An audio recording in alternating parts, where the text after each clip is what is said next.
মাছ আছে নাকি পুকুরে? হ্যাঁ পুকুরে মাছ আছে? আছে, বসি দিয়ে ওকে জাল ফেলা হয় কোনো সময়। এটা স্নান টান করে কেউ? হ্যাঁ এই পুকুরে স্নান করা হয়, ওই পুকুরে কেউ করে না এখন। এটা হচ্ছে ওই মামাদের পুকুর, আর ওইটা আমাদের পুকুর। ও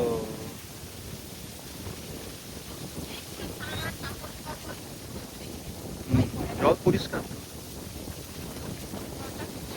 ওখানে নিয়ে যায় যে বাসন টাসন ধোয়। আচ্ছা। Hi friends, welcome to my channel through a new blog.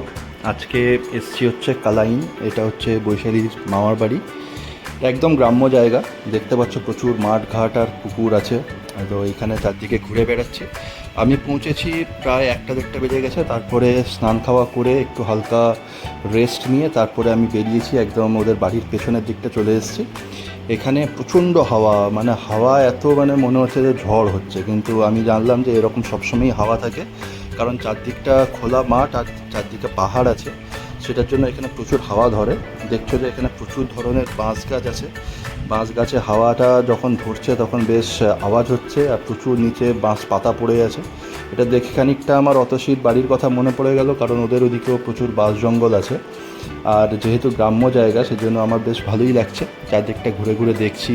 এখানে একটা বড় পুকুর আছে, চারদিকটা হচ্ছে সুপারি গাছ দিয়ে ঘেরা। আর এই পুকুরটায় অনেক মাছ টাছও আছে, কিন্তু এই পুকুরে কোনো স্নান বা এই ধরনের কোনো কাজ হয় না, সেই জন্য জলটা বেশ পরিষ্কার। আর এই সাইডে আমি দেখতে পাচ্ছি যে একটা বেশ বড় ফাঁকা মাঠ, আর তার সাইডে হচ্ছে একটা তুলো গাছ আছে। তো অবন্তিকা এই তুলো গাছটা দেখে তো বলছে বেগুন বেগুন করে চেঁচাচ্ছে। দিয়ে ওর মা বললো যে এটা বেগুন গাছ না, এটা হচ্ছে শিমুল তুলোর গাছ। তো খানিকটা দেখতে অনেকটা শিমুল তুলোর মতনই লাগছে। এছাড়াও আরও নানা রকমের জংলি গাছপালা আছে। তো এই শিমুল তুলোর ফল একটা নেওয়ার ইচ্ছে ছিল, কিন্তু ডালটা অনেকটা উঁচু। তো এখানে বেশ ভালো লাগছে। অতসীদের বাড়িতেও একটা তুলোর গাছ আছে, কিন্তু সেই তুলোর গাছটা বেশ বড়।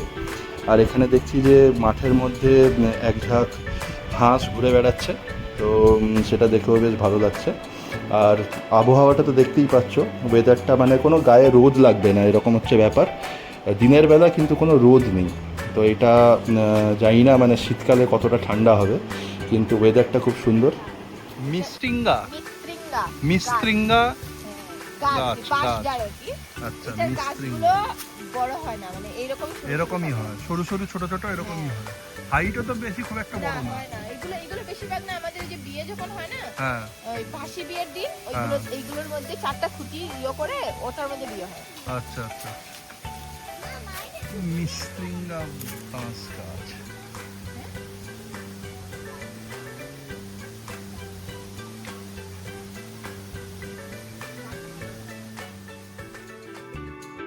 লোভ সামলাতে পারলাম না, চলে এসেছি আবার মাঠের ওপরে। একদম ওপরে দেখছো সূর্যটা একদম হালকা পুরো মেঘের মধ্যে জল করছে।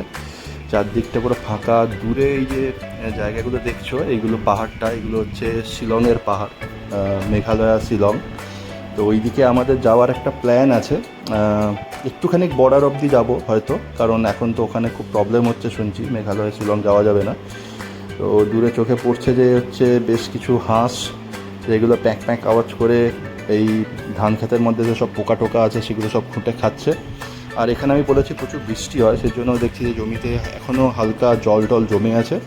আর এখানে হচ্ছে এক ফসলা জমি, তার মানে হচ্ছে বছরে একবারই ফসল হয়, বাদ বাকি সময়টা এরকম ফাঁকাই পড়ে থাকে। সাধারণত ক্রিকেট ফুটবল এগুলো সব খেলা হয়। দূরে দেখতে পাচ্ছি বাচ্চারাও চলে এসছে বৈশালীর সাথে। ছোটো নুপু মনে ঘুমোচ্ছিল, ছোটো নুপু এসছে, জয়েন করেছে অবন্তিকার সাথে। বিকেলের দিকে প্ল্যান হয়েছে যে আমরা একটা স্পেশাল জায়গায় যাব। সেই স্পেশাল জায়গায় আমরা গাড়ি করে যাব সবাই মিলে, 8-10 জন। তো সেটার জন্য সব সাজগোজ হচ্ছে, মেয়েরা সবাই সাজছে, আমি তো মোটামুটি তৈরি হয়েই আছি। বাচ্চা কাচ্চারাও যাবে। তো যাব হচ্ছে আমরা একটা ঝর্ণা নদী দেখতে, প্লাস হচ্ছে টি গার্ডেন। তো সেই সব জিনিস আমি পরের ব্লগে তোমাদের জানাবো। তো আপাতত সবাই রেডি হয়ে গেছে, আমি আর অতসী এখানে একটু দাঁড়িয়ে ফটো সেশন করে নিচ্ছি।